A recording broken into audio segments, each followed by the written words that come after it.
Hey guys, Dr. Ruth Roberts back with you.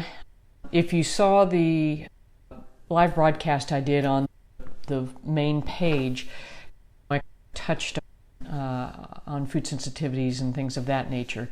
Karen asked an excellent question, and what that is she's suspecting that in addition to environmental allergies, that food allergies or sensitivities may be at play. And although immunotherapy has been helpful and reduced her symptoms, and quercetin's been helpful, she's still just having a heck of a time, and they're trying their best to get rid of dust mites, which is great.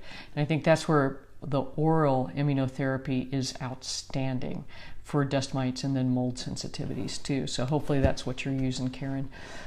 If you're not, ask your veterinarian about it and ask them about the HESCA oral immunotherapy in specific, because that way you don't have to give injections too, which is cool. And she goes on to say that she realizes true food allergies are rare and an elimination diet seems really overwhelming. And the only true way is to reveal food allergies is food testing. And she references Dr. Dodd's NutriScan test, and it doesn't test for allergies, but rather intolerances. And two things there. Yes, food allergy testing via blood is not very effective. It's notoriously inaccurate. It is a starting point and a place where you can try things. The NutriScan test is certainly more accurate, although I've seen it not work. I've seen it where it says, oh gosh, this dog is really sensitive to beef, and in fact the dog eats the beef just fine. So this is the deal. There are great places to start as far as, okay, what do I avoid, what do I not avoid?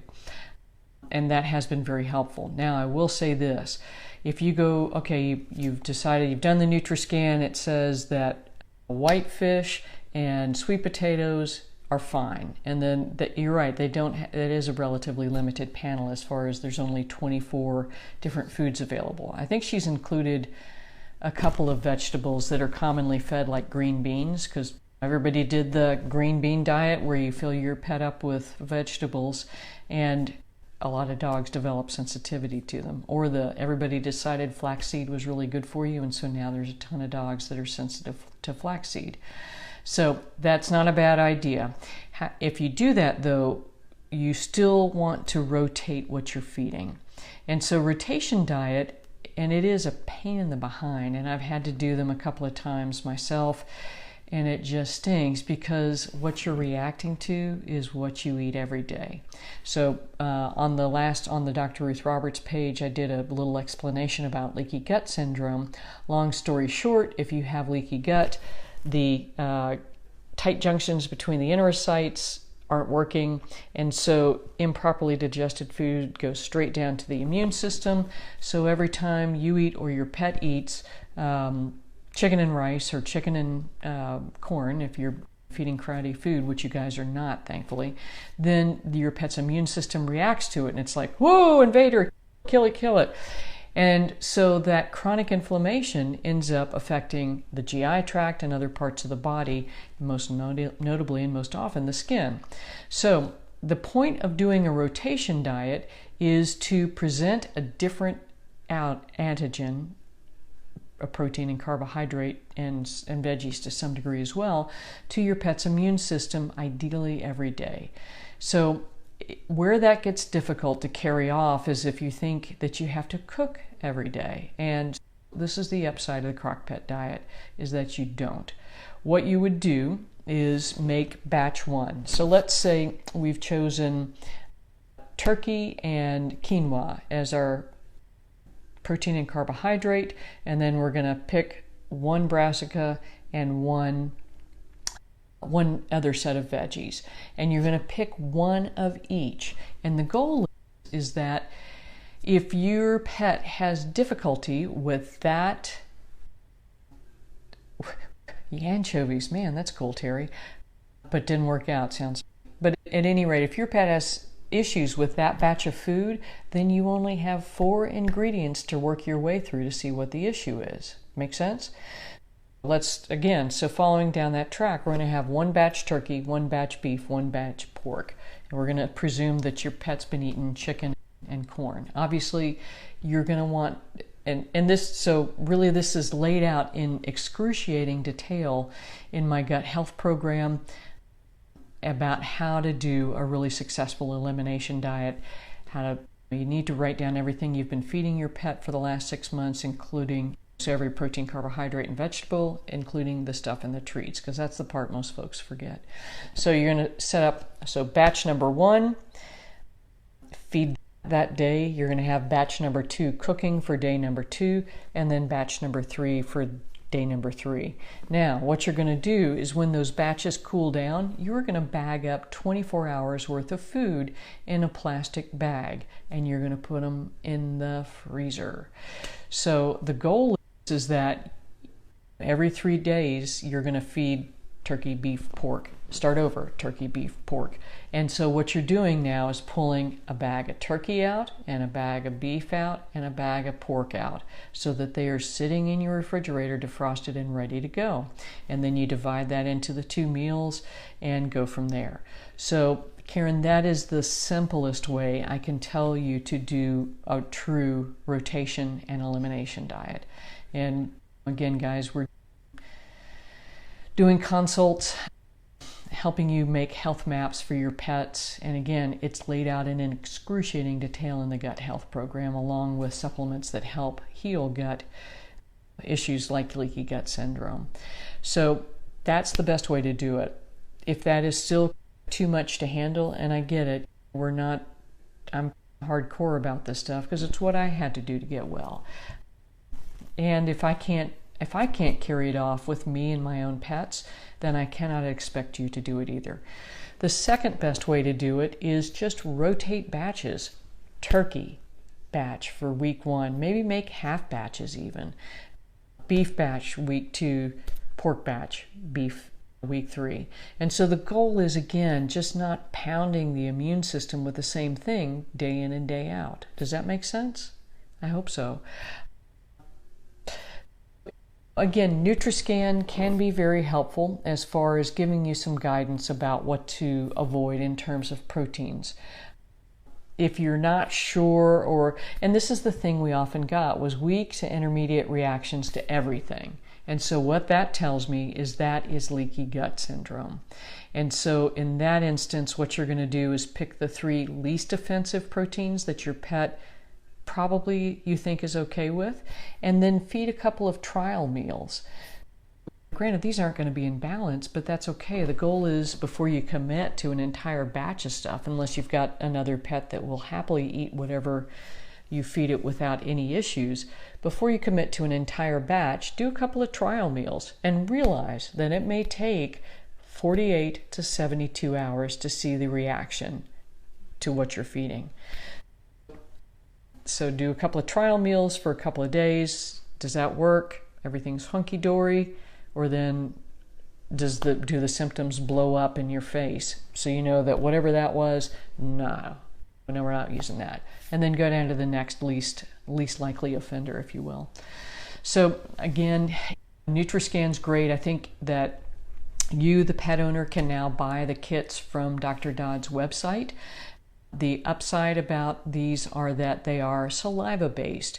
The trick is getting your pet to produce enough saliva. So the deal is, you get this little 6-inch piece of rope, and you need to make your pet salivate sufficiently to really soak that thing up. So it's like, this is your opportunity to really torture your dog, because it's just so much fun to do this.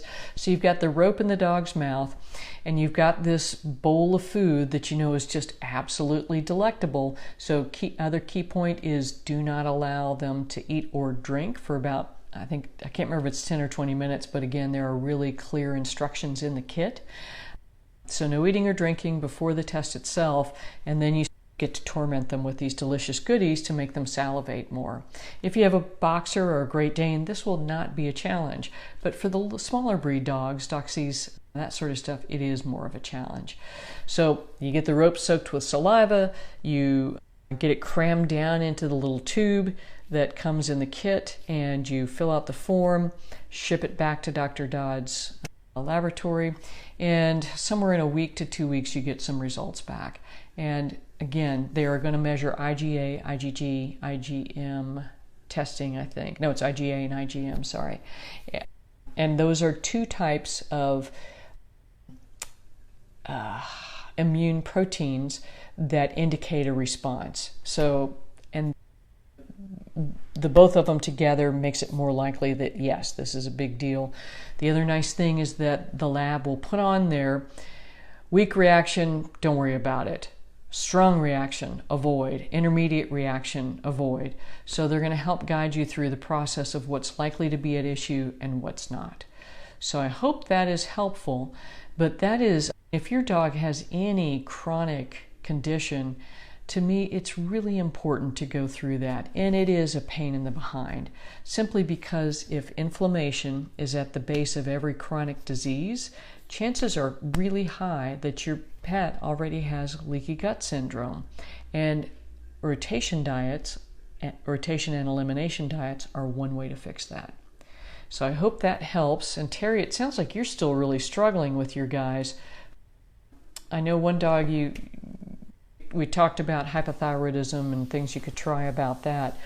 So that may be something to consider too. If you're really seeing a ton of reactivity to different foods, is to just back up, work through what a rotation diet is, might look like for your guys, and try that.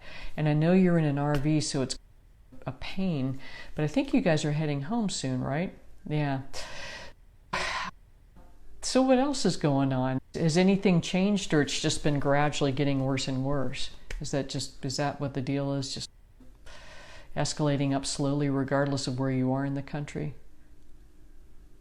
Sometimes there's a lag in this stuff. Anyway, so Terry, if you would, post some more details about that, and we can work through a couple of those issues.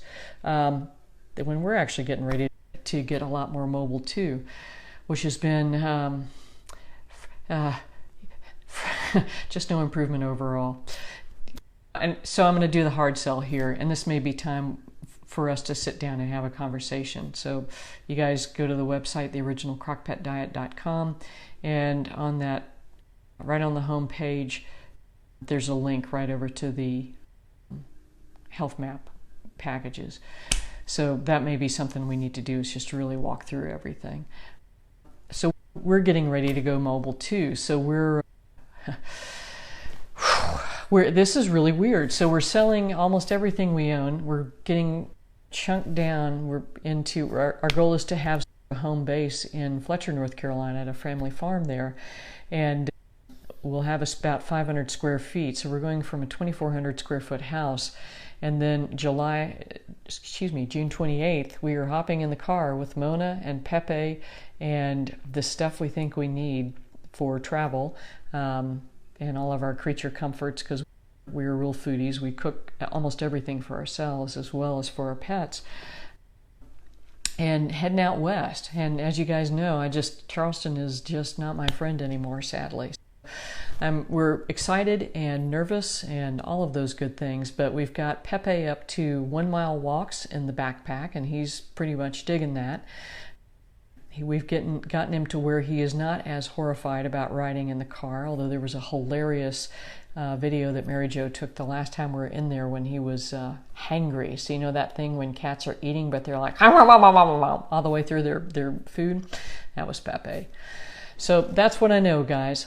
Keep the questions coming. It's wonderful because you guys pop up a question about once a week that I think really is an important point for everybody to understand going forward, so you can help yourself, help your pets, and help your friends out too. So until next week, take good care. Thanks.